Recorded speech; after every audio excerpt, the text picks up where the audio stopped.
વર્ષની જેમ આ વર્ષે આપણા ગામમાં આપણે ગામને પવિત્ર કરવા માટે જે પ્રેરણાપીઠ પગપાળા યાત્રા સંઘ જઈ રહ્યો છે તે આપણે આંગણે આજે આપને પાવન કરવા માટે પધારી રહી ચૂક્યા છે, તો અમે હૃદયથી આવકારીએ છીએ સર્વેનો. હવે પધારેલા સૌ હરિભક્તો અને મહેમાનોનો શબ્દોથી સ્વાગત કરવા માટે હું કલ્પેશભાઈને વિનંતી કરીશ કે કલ્પેશભાઈ આવો, શબ્દોથી સ્વાગત કરશો. સદગુરુ શ્રી હંસદેવજી મહારાજની, ગુરુદેવી ઉમિયા માતની. આજે વર્ષો જૂની પરંપરા આપણી સમાજની 552મો આ પરંપરાગત આપણો સંઘ મેળો જે પ્રેરણાપીઠ જઈ રહ્યો છે, ત્યારે આપણા કાદી આશ્રમથી નીકળી અને પ્રેરણાપીઠ આપણો સંઘ પહોંચશે કલકીધામ પ્રેરણાપીઠ. તેમાં સૌ ભક્તો જોડાયા છે. એનામાં નેજાધારી નિશાનધારી એવા મુખ્ય મહારાજશ્રીઓ તેમજ સર્વે પદયાત્રીઓ તેમજ આજુબાજુના ગામથી સંઘને મોકલાવવા માટે અહીંયા પધારેલા સૌ મહેમાનો, જે વર્ષોથી દેશભર ગામને એક લાભ મળતો રહે છે અને આ વર્ષે પણ લાભ મળ્યો, તો અમે ધન્ય છીએ કે આ સંઘ દેશભર મધ્યે આવે અને અમારું આ આંગણું પવિત્ર કરે. પવિત્ર કહેવાય કે એક નેજાધારી આપણા કે મુખ્ય મહારાજશ્રીઓ વડીલો એક જાપ યજ્ઞ કરતા કરતા આપણે છેક પહોંચીએ છીએ. તો ત્યારે આપ સૌ પધારેલા આપ મહેમાનશ્રીઓનું સૌનું દેશભર સત્પન સમાજ વતીથી, મંડળ વતીથી, મહિલા મંડળ વતીથી આપ સૌને હું આવકારું છું. આપનું સૌનું સ્વાગત કરું છું. સ્વાગત સ્વાગત સ્વાગત. ધન્યવાદ કલ્પેશભાઈ. એ જ રીતે આપણે પ્રાસંગિક પ્રવચન માટે હું અંબાલાલભાઈને વિનંતી કરીશ. દેશભર સત્પન સમાજના પ્રમુખ શ્રી અંબાલાલભાઈ, આવો પ્રાસંગિક પ્રવચન 2 શબ્દ કહેશો. બોલો નિષ્કલંકી નારાયણ ભગવાનની જય. કલ્પેશભાઈ વાત કરી એ રીતે ઘણા વર્ષો પુરાણી આપણી આ પરંપરા, ખરેખર આપણા વડીલોની કેટલી દીર્ઘદ્રષ્ટિ અને કેટલો બધો ભાવ કે આજે 552મો આપણો આ પદયાત્રા કચ્છમાંથી પ્રેરણા તીર્થધામ જઈ રહ્યો છે, ત્યારે આપણા વડીલોએ એવું વિચાર્યું હશે કે સદગુરુના ધામમાં આપણે જઈએ, પદયાત્રા કરતા કરતા અને હરિનું સ્મરણ કરતા કરતા આપણે જઈએ તો આપણા જીવનો ઉદ્ધાર થાય, પણ આપણી આવનારી 7 પેઢીઓનો પણ ઉદ્ધાર થાય. આવી એક ઊંચી વિચારધારા અને આ સત્પંથ ધર્મ આપણને મળ્યો છે. સંતો કહે છે કે ભાગ્યશાળી હોય એને આવું કુળ મળે અને આવો ધર્મ મળે, તો ખરેખર આપણે બધા ભાગ્યશાળી છીએ. આપણી આ વર્ષો જૂની પરંપરા માણો એ શીર્ષક હેઠળ એમાં એક સીડીના અંતે બહેનોને પ્રશ્ન પૂછવામાં આવ્યો, ઇન્ટરવ્યુ લેવામાં આવ્યો. જયંતિભાઈ જેવા પત્રકાર મિત્રોએ પૂછ્યું બહેનોને કે તમારા મંતવ્ય જણાવો. ત્યારે લગભગ 8-10 બહેનો પોતાના મંતવ્ય જણાવ્યા, પણ છેલ્લે એક દીકરી ઊભી થઈ કે તમે બધા મંતવ્યો આપે હું ખુશ છું, પણ મારો મંતવ્ય એવો છે કે તમારાથી પણ હું વધારે ખુશ છું. ત્યારે એ દીકરીનો એ જવાબ હતો કે તમે તો બધે સત્પંથના પરંપરાની ઘરમાંથી આવેલી દીકરીઓ, સત્પંથ સમાજમાંથી જ આવેલી દીકરીઓ છું, પણ હું એક લક્ષ્મીનારાયણ સમાજની દીકરી છું. હું મારી જાતને ભાગ્યશાળી માનું છું કે સત્પંથ સમાજમાં મારો સંબંધ જોડાણો અને આવો મહામૂલો ધર્મ મળ્યો. તો ખરેખર એ દીકરીને એટલો આનંદ હતો, જેને એ વિડીયો લાઈવ જોયો હશે. મેં તો લાઈવ પ્રોગ્રામ જોયો હતો, પણ આજે પણ યુટ્યુબ પર સર્ચ કરશો તો એ દીકરીઓના શબ્દો તમને સંભળાશે. ત્યારે આપણી આત્માને એમ થાય કે ખરેખર સત્પંથ શું જ ચીજ છે. નથી જાણતા એ લોકો, ભલે નથી જાણતા, પણ જે લોકો સત્પંથમાં ઉતર્યા છે એના સદગુરુ મહારાજે જે આપણને વચનો કહ્યા છે અને એક એક વચનનો જે આપણે સાર એનો ગ્રહણ કરીએ ત્યારે આપણને ખબર પડે કે સાચો સત્પંથ શું છે અને સત્પંથ ધર્મના મૂળમાં શું તત્વ છુપાયેલું છે. ત્યારે કહેવત છે કે આટલા બધા ઓલ ઇન્ડિયા લેવલના અખિલ ભારતીય સંત સમિતિના સંતો પ્રેરણાપીઠ આપણી કુંવારિકા ક્ષેત્ર ભૂમિને એમ કહે છે કે ના, આ તો એક જાગૃત ભૂમિ છે, આ માથું ટેકાવવા જેવી ભૂમિ છે. તો ખરેખર આપણે બધા સત્પંથીઓ એક ભાગ્યશાળી કહેવાય કે આપણને આવો મહાગુણો ધર્મ મળ્યો છે. અને શ્રી કૃષ્ણ ભગવાને આ ધર્મનું સ્થાપન કર્યું છે. જ્યારે ત્યારે એમનો દેહ શાંત થયો ત્યારે એને એક સિંહના રૂપમાં આ કુંવારી ક્ષેત્રની એમને સંભાળ રાખવા માટે અહીંયા મોકલ્યા હતા. અને સદગુરુ મહારાજ આવ્યા અને એમને આ ભૂમિને ઉજાગર કરી. તો આવો મહાગુણો ધર્મ મળ્યો છે. અને આપણી આ 552મી પદયાત્રા કચ્છમાંથી જે જઈ રહી છીએ ત્યારે એક જાગૃત નાગરિક તરીકે મારી ફરજમાં આવે છે આપ સૌને પદયાત્રીઓને ભલામણ તો ન કરાય, પણ એક વાત કરું કે આપણે જે ભાવથી જઈ રહ્યા છીએ કે હું મારા જીવનું કલ્યાણ કરવા માટે જઈ રહ્યો છું, હું શા માટે જાઉં છું પ્રેરણાપીઠ, મારી ગરિમા શું છે, મારા સમાજની ગરિમા શું છે, મારા સત્પંથ સંપ્રદાયની ગરિમા શું છે, આ સંઘની ગરિમા જાળવી અને આપણે નાના ભાઈઓ અને બહેનો જે ઘણા યુવાન મિત્રો સંઘમાં જાય છે એ લોકોને ખાસ એક ભલામણ છે કે આપણી સંઘની યાત્રાની ગરિમા જળવાય એ રીતનું આપણું વર્તન હોવું જોઈએ. સવારના મુખી મહારાજોની પહેલ છે. પહેલા તો રસ્તા સાવ સૂના હતા, અત્યારે વાહન વ્યવહારો એટલા બધા વધી ગયા છે એટલે એવરી મોર્નિંગ 4 વાગે કે 3 વાગે પદયાત્રા સંઘ આપણો નથી જઈ શકતો.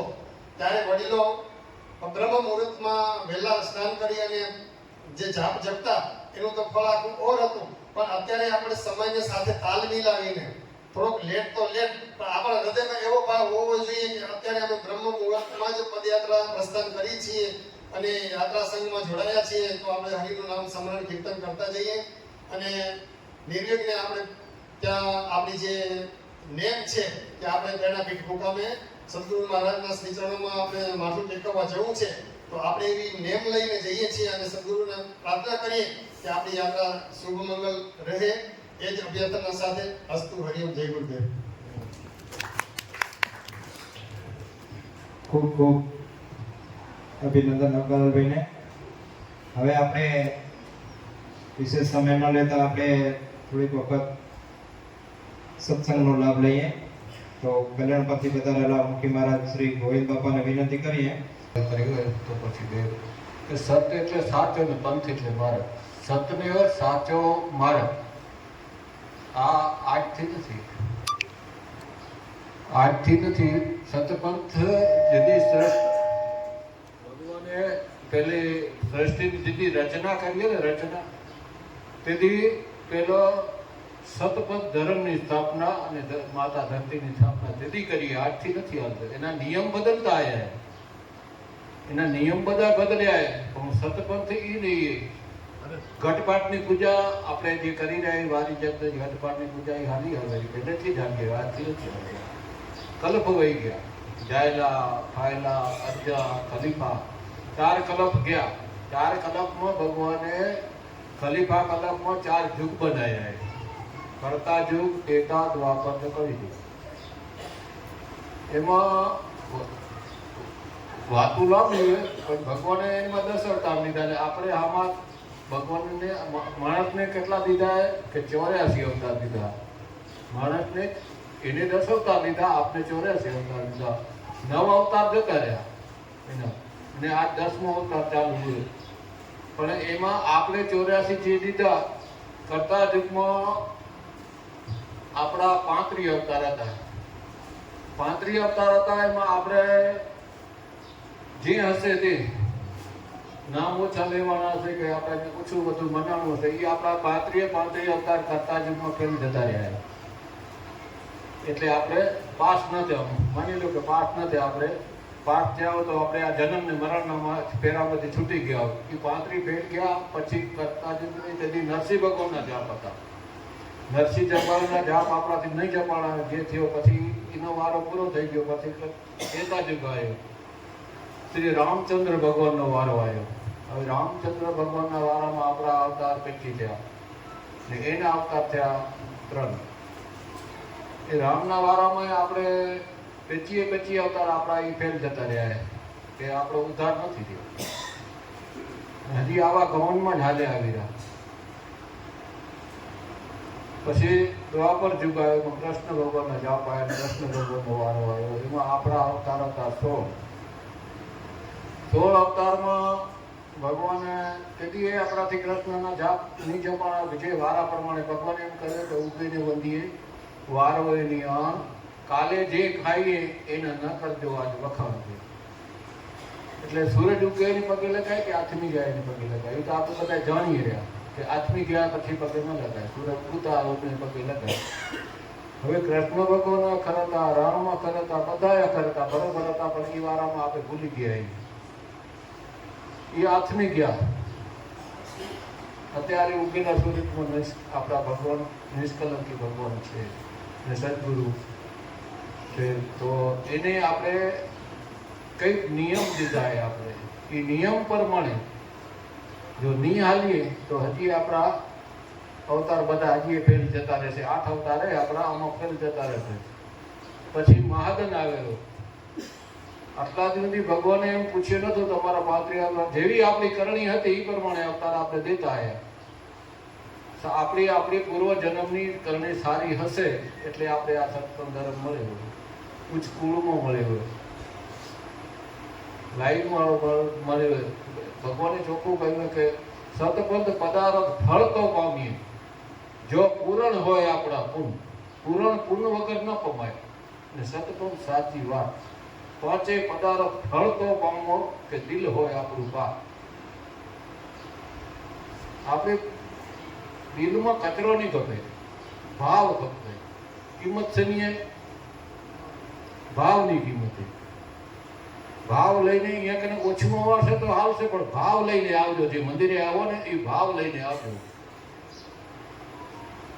આપણે ગમે એ પાક કર્યા પાક વેચતા આવીએ તો કિંમત છે નહીં, ભાવની કિંમત. એ ભાવ ઓછો આવશે તો આપણે રાજી નહીં થઈએ. રાજી ભાવ ઓછો આવે તો રાજી ના થઈએ. દાડમનો ભાવ અકરાય કરશે, બધા ભાવ ન કરાય, બરાબર ભાવ સારો હોય. કિંમત છે નહીં, ભાવની કિંમત. ભગવાન રીઝશે છે નથી, ભાવથી રીઝશે. એટલે આપણે આયુષ ટૂંકું દીધું હોય ભગવાને કલયુગમાં, પણ ભાવ એ પછી શું કર્યું હોય કે 4 ખણા ભરાઈ ગયો, બરાબર, 5, 7 ને 9 ને 12. હવે અનંતનું ભરવું દીધું ભગવાને. એમાં અનંતના ભરવામાં આપણે વારો આવી જાય ને મહાદેવની માર ના ખાવી પડે. ભગવાને ચોખ્ખું કર્યું કે મહાદેવમાં સૂર્યને હું 1000 ફૂટમાંથી લઈ આવી, ધરતી ત્રાંબા વરણી થઈ જશે, લાલ ચોળ. એક દિવસ 50,000 વર્ષનો એક દી કરી સેવા 3.5 દી આપણે એના માટે ઊભું રહેવાનું હોય. જો સતપંથ સેવ્યો છે, સાચા મનથી સેવ્યો છે, ભાવથી સેવ્યો છે, એને નિયમ પ્રમાણે વર્તન કર્યું હશે તો એના માટે કાંઈ નથી. જે નથી હાલ્યા લાઈનમાં એના માટે આ તકલીફ છે. એ પૂછશે. ભગવાને ચોખ્ખું કહ્યું એના આખું મેઘા ડંબરની છાયા રાખ, એના નીચે બેહીને મારા ભક્તો શાંતિ લેશે. એના નીચે બેહીને મારા ભક્તો શાંતિ લેશે. કે ને પૂછશે, તમે કહેતા હતા કે મહાદન આવશે, મહાદન આવશે. ક્યારે મહાદન છે? એ કે તમારા હારું નથી. તમે તો સતપંથ પાળ્યો, સતપંથના નિયમ પાળ્યા ને નામ લીધા હાચા, એના હારું નથી. જેને નિયમ નથી પાળ્યા, જેને સતપંથ નથી પાળ્યો,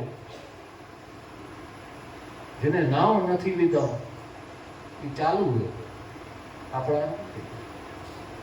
સદગુરુએ કહ્યું કે 4 ખળા ભરાઈ ગયા. આપણા સદગુરુએ કહ્યું કે ખરેખર તો બધા 4 ખળા ભરાઈ ગયા. મારા હારું તો કાંધું રાખ્યું હોય. તમે સદગુરુએ આપણા એમ કહ્યું કે મારા હારું તો કાંધું રાખ્યું, 4 ખળા તો ખરેખર તો ભરાઈ ગયા. કે તો એ સદગુરુને ભગવાન નિષ્કલંકી ના શું કર્યા ખબર? તમે નિયમ દેજો, ધર્મ નિયમ એને ભાવશે. પણ કાંધામાં ને કાંધામાં કોઈક દાણા જાય. કાંધું આપણે પણ થાય ને કાંધામાં દાણા જાય. જાઓ, તમારી એક દાણાની હું કિંમત કરીશ. કે આપણા નિષ્કલંકી ભગવાને એમ કહ્યું કે એક દાણાની તમારી કિંમત કરીશ. કે 1 ગણું દાન ને 1.25 લાખ ગણું પૂર્ણ કરી દઈશ. કે જાઓ, એ વચન દીધું હોય ને 1 ગણું દાન ને 1.25 લાખ ગણું પુણ્ય આપણે જોઈશું વેદમાં આવશે. હે ને પછી તમે એમ કહેશો કે મહાજનમાં આને નામ લીધું ને તમે એમ કહેશો કે આ જીવનું પૂછવાનું ન લેજો, તો હું એ જીવનું પૂછવાનું નહીં લઉં. બસ હવેથી મને શું કરી દઉં તમને? સદગુરુ આપણા એમ કહેશે કે આ જીવનું પૂછવાનું તો મેં ન લેજો મહાજનમાં, તો હું એનું પૂછવાનું નહીં લઉં. આ તમારા માટે છૂટી. પણ કામ કરશું તો જામીન આપણા જામીન પડવું પડશે. એટલે એ આપણા જામીન સદગુરુ કે આ જીવે કાર્યો આગળ કદી કમાઈને આયા એ અમારો અને એનો બચાવજો ગમે રીતે. પણ હવે ખોટા લઈ આપણે ક્યાંક પૈસા લેવા તો જામીન પડે તો કાંઈ કરેલું ના હોય તો પછી હવે કોણ આપણો હાથ ચાલશે? પણ ભગવાને બહુ કૃપાએ આપણા માટે સત્પંથીઓ માટે અત્યારે આગળના ડોહાનું તમે ફરી આપણો આપણે ઇતિહાસ જોઈએ ને તો બેચારા દુઃખી હતા છતાંય નામ લેતા. ને આપણે તો ભગવાને અત્યારે કેટલી લહેર કરાવી દીધી છે બધી રીતે, પૈસા કરતાની રીતે બધી રીતે. ધંધો નથી કરવો આપણે એટલો ને પહેલા જેટલો, પણ છતાં જો હવે આપણે જો ભૂલા પડતા હશું તો આપણે હવે વાક કેટલું? ભગવાને ચોખ્ખું કહ્યું 100 નિયમ દીધા. જો સ્કૂલમાં છોરા ભણવા જાય એટલે 100 નિયમ 100% પેપર આવે. આગળ 100% પેપર આવે એમાંથી ઓછામાં ઓછા 35 થી 40% લઈ આવે તો સાહેબ પાસ કરે. તો આપણે 100 નિયમ દીધા છે. નિયમના પાળ્યા જીવડા છૂટશે. ચોખ્ખું કહ્યું કે 40 ક્રિયા એટલે 40 નિયમ ઋષિવર પાળી લેજે. આપણે હલકેનામ બોલાયા, એ મારા ઋષિવર ભાઈ, એ મારા વીરાભાઈ, હે મારા મુનિવર ભાઈ. હવે એ નિયમ જો નહીં પાડી વાંચી તો રહ્યા તો નિયમ પાળેરા કેટલા પાળેરા એ પોતને વિચારવાનું હોય. હું કેટલા નિયમ પાડું તો એ હવની ખબર હોય, સૌ પોતપોતાની ખબર હોય. એક નિયમના તમે જોવાનું કે આ નિયમ મારાથી પડેલા કે નથી પડતો. તમે ચેક કરશો ને તો ખબર પડશે. સાહેબ કેમ પેપર ચેક કરે? આપણે સાહેબ એ માટે એ સાહેબનો સાહેબ એના કને નહીં હાલે. આના કને લાખ ઊંચે આવશે અહીંયા સાહેબ કને, પણ ઓના કને જરાય નહીં હાલે. એક ગુનો સાહેબ 100 વાર પૂછશે ત્યારે કોકું પાડીને જીવડો છે. કોઈ કોઈનું નથી. આ આપણે ઋણ શબ્દ અહીંયા મળ્યા અહીં. આ આપણું કોઈ નથી છે. કોઈ હાલેલું આપણા ભેગું ઋણ શબ્દ મળ્યા. સુતધારાને દેહ આ દેવા લેવા મટી હશે ને તે હવની વાતે આપણે બધા હાલે છે. કોઈ ભેગું હાલવાનું નથી. ગમે એટલા આપણા બે ભાણના સંબંધ હશે ને તો એ ભેગું એમ નહીં કે હું તમારે ભેગી હાલીશ. કોઈ નહીં હાલે. આ તો ઋણ સંબંધે આપણે ભેગા મળ્યા. ઋણ સંબંધ પૂરા બેન થઈ ગયા તે હવની વાતે હાલ્યા જઈ રહ્યા. ભગવાન બધાને સદબુદ્ધિ દેજે, સંસ્કાર દેજો, ધર્મ નિયમને ધંધામાં આગળ વધે, શક્તિ દેજો, ભક્તિ દેજો, મુક્તિ દેજો બધાને. પરંતુ ફળ પરમાત્મા વધારે કહેતો નથી. બાપાને કે આપણે આપણા ધર્મના નિયમ પાડી અને આપણે જીવનને ધન્ય બનાવીએ. આગળ માદન આવેલું ત્યારે આપણે કેમ કરીને આપણે આપણા ઉપર કૃપા રહે ભગવાનની, એના માટે નામ જપ કરવાનું કીધું છે. તો આપણે જે હાલતા ને જાતા આપણે 14 દિવસ માટે જે પ્રેરણાપીઠ જઈ રહ્યા છીએ તો રસ્તામાં સમયને બરબાદ ના કરતા નામ જપ કરતા જાઓ અને એમ કેમ ત્યાં આ ભાડુંથી બંગલું હોય. એક વસ્તુ તમને કહેજો, આ ભાડુંથી બંગલું હોય એનું ભાડું કેટલું હોય એ ખબર? આનું રોજનું ભાડું તો આપણે એનું નામ આપણે સમજો કે આ આપણે ભગવાન આને નહીં પૂછે, ભાડું નહીં લે, દેશે આનું અત્યારે નહીં લે. પણ જો નહીં લીધું હોય તો ભગવાન તમને ભાડું દેશે. આનું ભાડું છે રોજના 1000 નામ. કેટલા? 1000 નામ તમે લેશો ને ત્યાં સુધી તો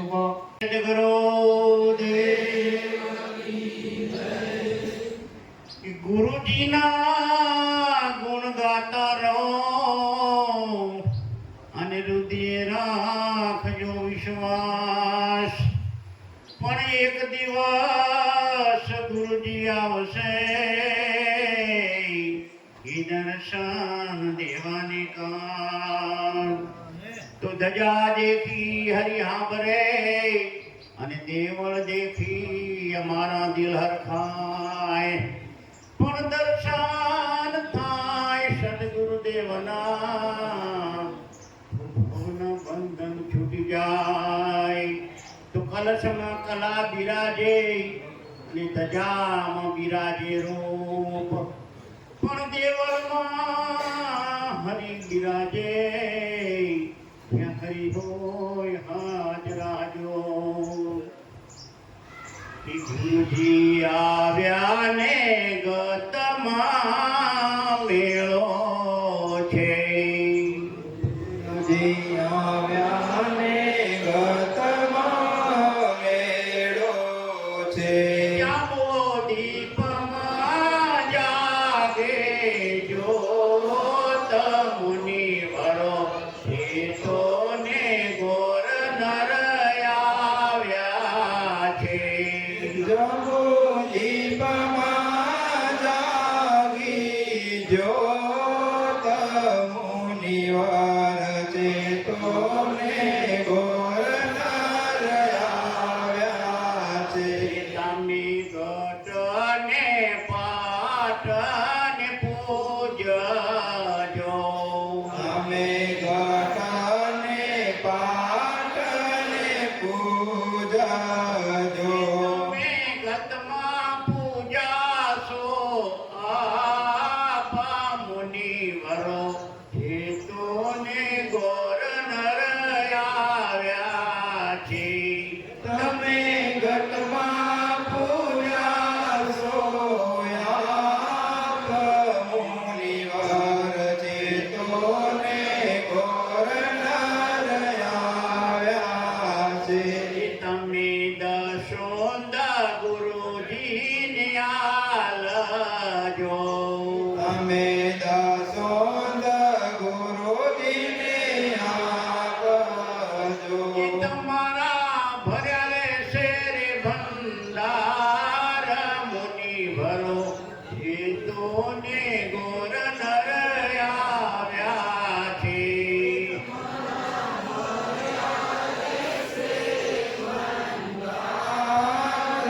મુનિવાર ચેતોને ઘોર નર આવ્યા છે.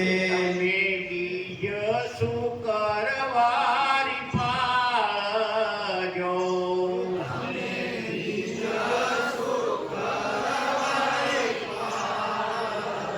એ તમારા જાશે જન્મના પાપ મુનિવરો હેતોને ગોર નર આવ્યા છે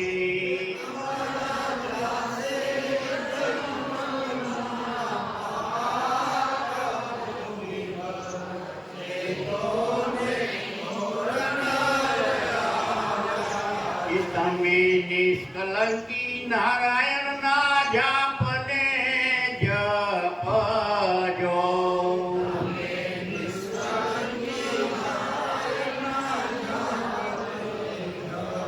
એ તો છે રે આ યુગનો જાપ મુનિવરો હેતોને ગોર નર આવ્યા છે